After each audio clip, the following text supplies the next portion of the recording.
አራት አይነት የቤት ገዢዎች በብዛት ያጋጥሙኛል።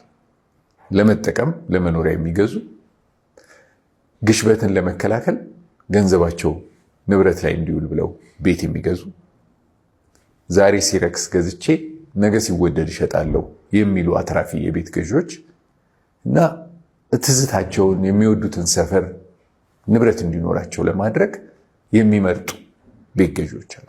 አራቱም መጀመሪያ ማረጋገጥ ያለባቸው ቅድሚያ ክፍያውና አከፋፈሉ ከራሳቸው አቅም ካላቸው ገንዘብ አንጻር ተመጣጣኝ ነው የሚለውን ማወቅ ይገባቸዋል።